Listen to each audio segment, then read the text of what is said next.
This is Voicing Vitality, coming at you once again with a segment I call Vital Message. And this one is called Insincere Apologies. Now, what am I referring to exactly?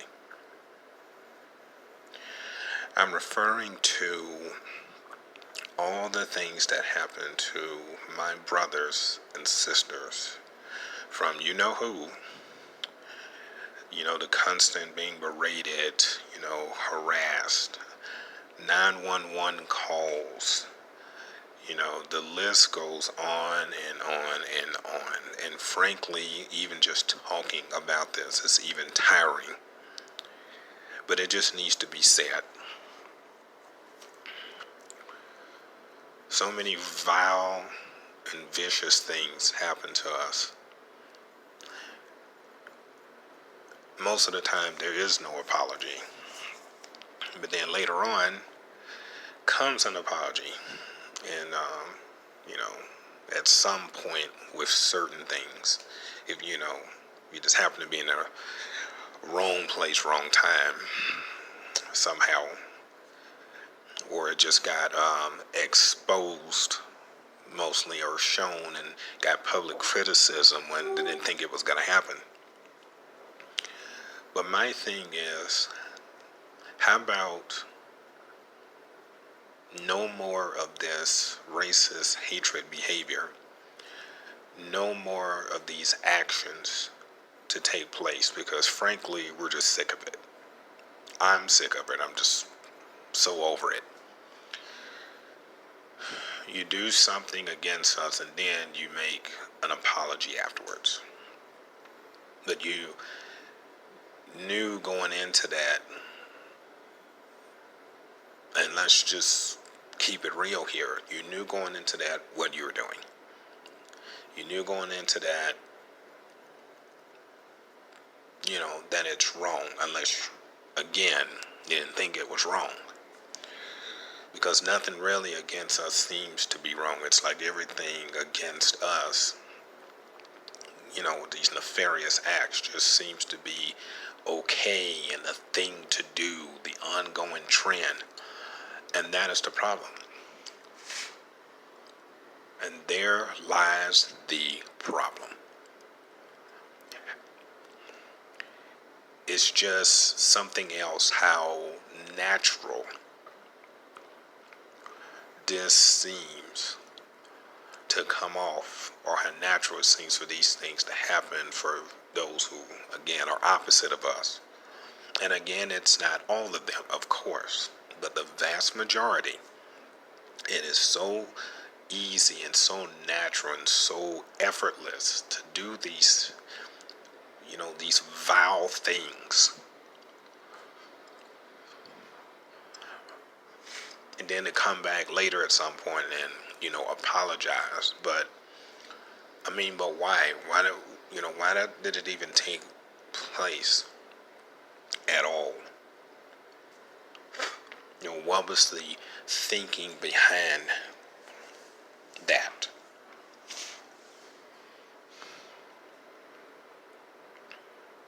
And thinking that by doing so, it's going to somehow go unnoticed. But we are noticing. And we're noticing and picking up on it more and more. Not that we didn't notice before, but we're just noticing sort of a increase. It seems like a severe increase, an uptake. D.L. Hewley made a statement that the worst place that black people, not black people, but the worst place that black people can be is in their heads.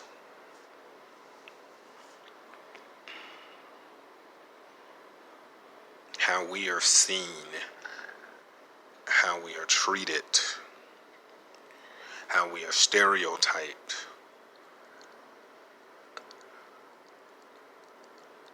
mean, it's just, frankly, it's inhumane treatment.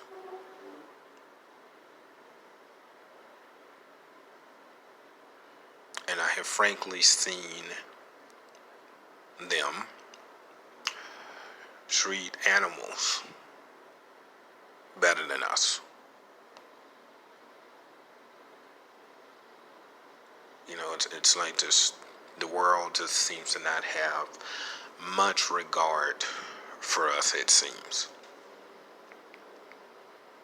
Which is all the more reason we have to stick together.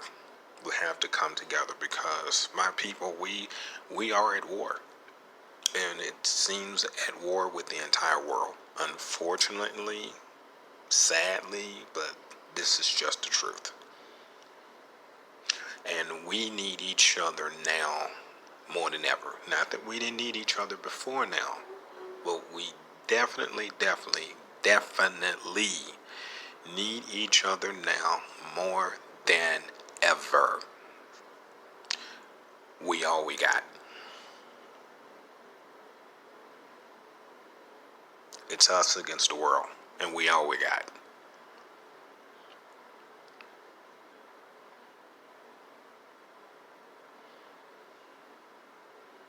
Too many things have happened to us, and to me, it's not real accountability taken for it.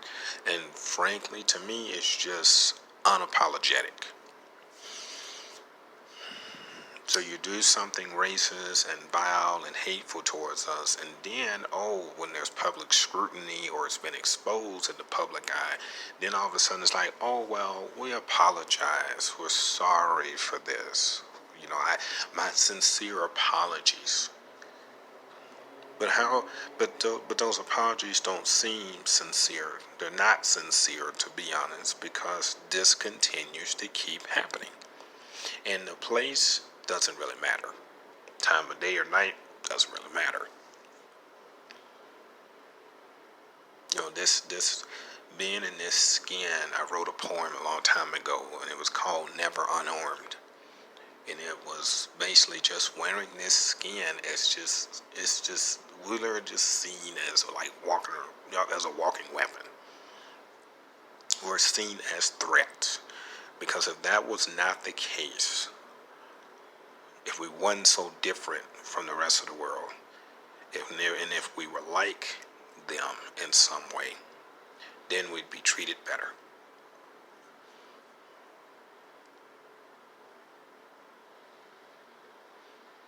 You know, there's a scripture that states something very, very similar to what I am saying. I don't have my Bible out in front of me right now, but I'm just paraphrasing here. You know, that if ye were of the world, you know, the world would accept you, love you. But because ye are not of the world, you know, it hates you. We are not of this world. We are a set apart people. We are a very different breed and species of people than everyone else on earth. And I really believe that this is known, which is why we're treated the way we are. Everyone else seems to get respect, you know, at least given a fair shake or shot.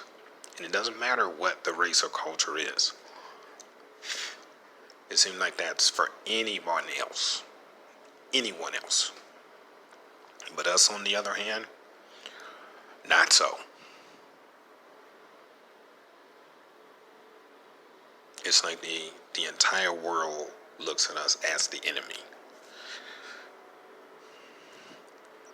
And what exactly have we done, us, my melanated brothers, sisters, the diaspora, my African people, what exactly have we done to anyone?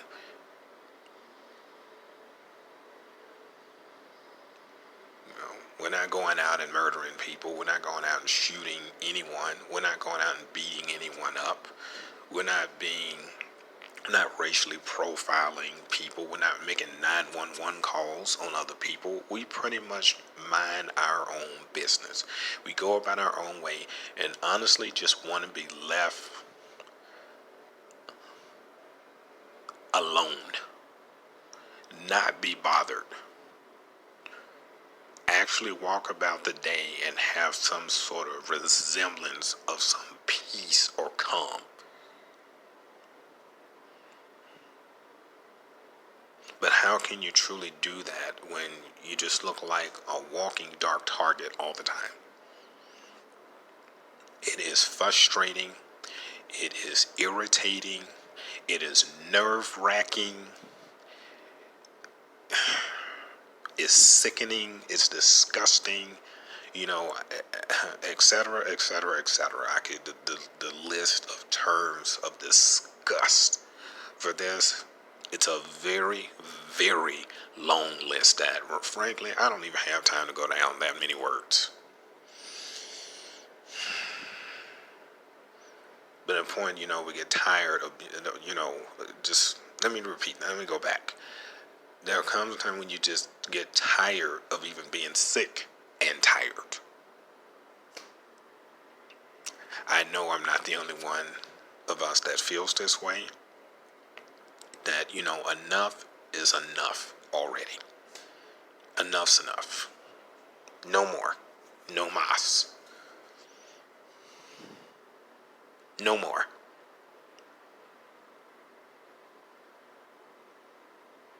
The Father tells us to forgive. We forgive people.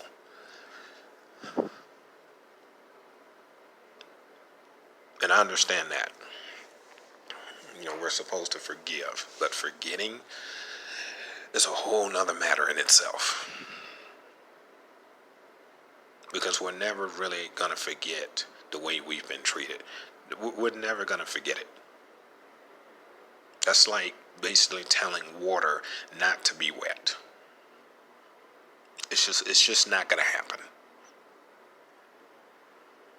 And instead of getting these tired, sorry apologies, insincere apologies, how about just don't do it?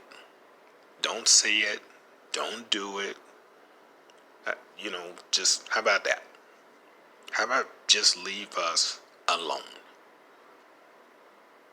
How about let us go about our way in peace and leave us alone?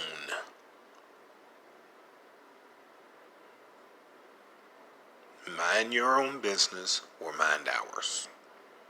Go your way, we'll go our way. Even just doing that, out of respect and just common decency and courtesy, would even make things a little better. Even if that just one little thing was even done. Respect goes a long way. Respect could even move mountains. Just common courtesy and decency and politeness. You'd be surprised how far that can even go. But it's like we can't even get like the bare basics of human treatment and decency. It's because we're really not seen as human beings. We're really not seen as something that matters. But we do matter. We are unique. We are important. We are vital to this world and to this life. It wouldn't be so much fuss over us, tactics and strategies taken and things purposely done all the time if we really were just nobodies. Why would you spend so much time, effort, money, and so much hate and all of this and discrimination and disenfranchisement, and list goes on? Why would you be doing all those efforts, all that energy and all that time and putting into all of those things against us if we honestly were just nobodies? Think about it. When you don't really care about somebody, when you really don't want to be bothered with somebody, you really just don't be bothered with them. It's that simple. You don't give them your time. You don't give them your energy. You don't make any efforts or actions or anything to them because you frankly don't want to be bothered with them. So basically, you just let them go your way and you go yours. You don't want to see them, you don't want to deal with them. So basically, hey, you just don't.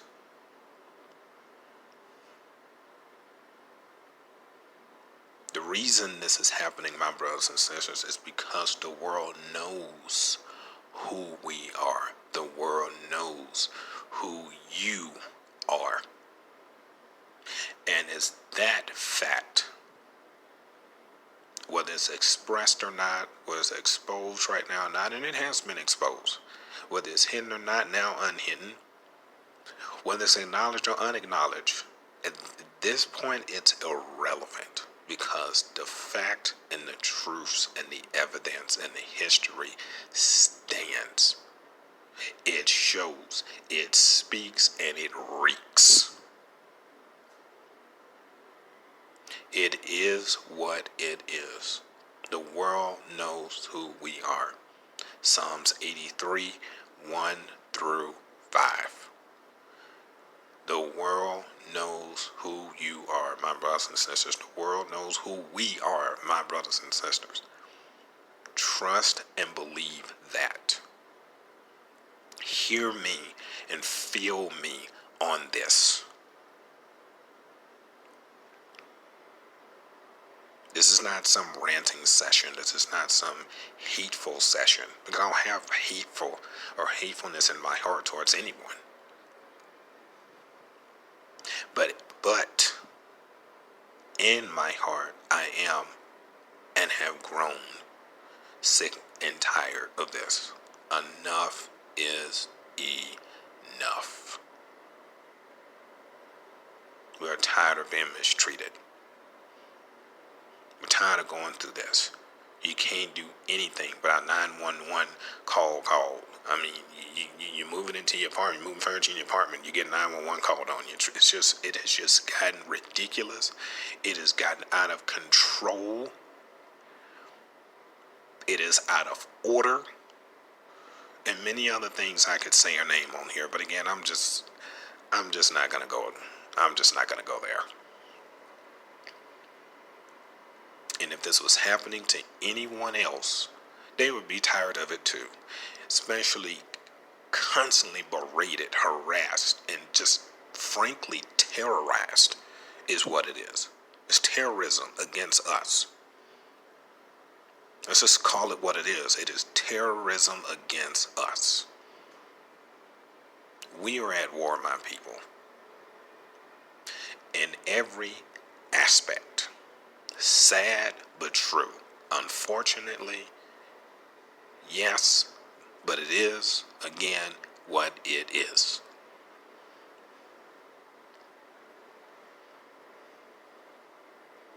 I quoted a scripture in one of my previous segments that if a man's ways pleases the Most High Yah, that he make even his enemies to be at peace with him.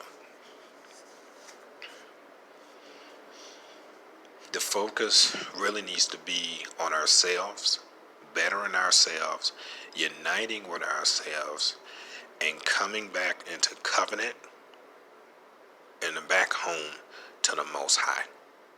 Because again, he is the answer, the solution, the healing. He is the answer, solution, and healing that we all need, that we all want. And again, until we go to him as a family, and we go to him as a whole, as a people,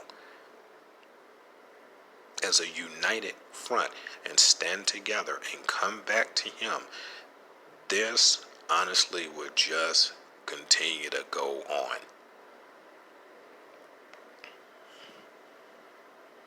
Our obedience to him is vital to life itself. Us acknowledging him, fearing him, and coming back home to him, as the prodigal sons and daughters that we've been, is vital to our lives. Anything that we do The Father must be involved. He has to be the center of it, the foundation of it, the very heartbeat and pulse of it. And until we do that, my brothers and sisters, then we're going to keep wondering why nothing ever changes. I literally wrote a poem called Nothing Ever Changes. Nothing is not going to change until we do our part to ensure that better changes and improvements are made for our own selves. Because we have a part and a duty that we also play and that we have to do as well in order for things to be better for us. So we have to do our part. We can't look at the whole world doing their part. Yes, there's better things they could do. So those that curse us will be cursed, and those that bless us will be blessed. That's scripture. There's some that know this, and there's some that don't care. That's on them. We all have to answer to the Most High Yah one day. He's gonna have his judgment of all of us.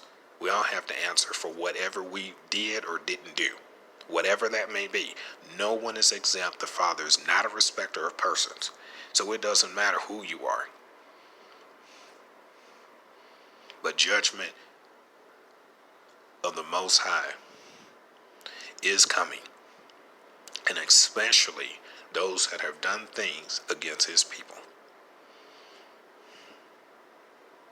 I'm not using any names. They know who they are. They know what they constantly do to us. I'm just going to leave it there. We don't bother anybody, but we are sick and tired of getting bothered. We're sick and tired of being sick and tired. I'm frankly being tired of being sick and tired. I'm tired of watching constant terrorism of us. Because that's what it is. It is terrorism. No one speaks about our Holocaust. It's like that's not even a thing, but it is. But again, my people, this is not a rant. This is just really a common sense, no nonsense message. Really, just we got to come back to the Father. Nothing will change until we diligently seek him out, draw nigh to him for all that we want and need. And for the betterment of our people, we have to do our part to play a vital part and role in that betterment of our people. We can't point the fingers at everyone else. Yes, we can point a lot of fingers, and a lot of people are extremely guilty of what they've done to us. That's a lot of people. The list is a long list. It goes out the door, out the window, and it wraps around this world. I understand that. But we also play a part in our betterment. There's things that we are not doing that we also have to do and need to do so that we can be better.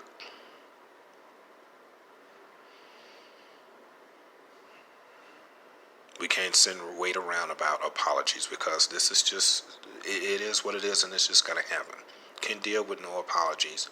Dealing with no bunch of forgiveness and forgetting and trying to make peace and and hold hands around the world. It's just for us. It's just not gonna be the case.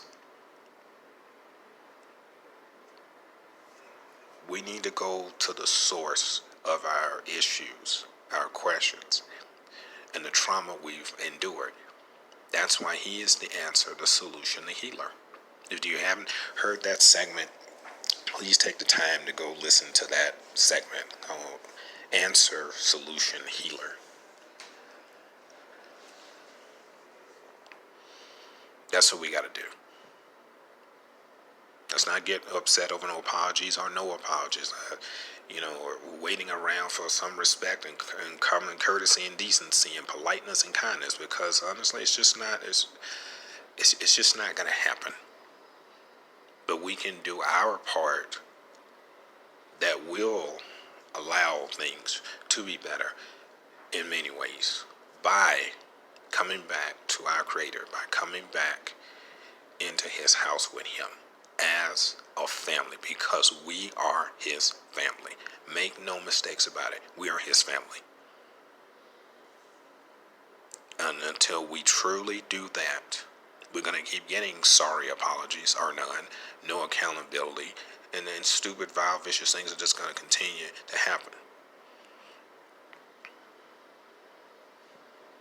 We don't deserve these things, but at the same time, and we don't, but at the same time, we still have a part that we still have to play in this and that we have to do too.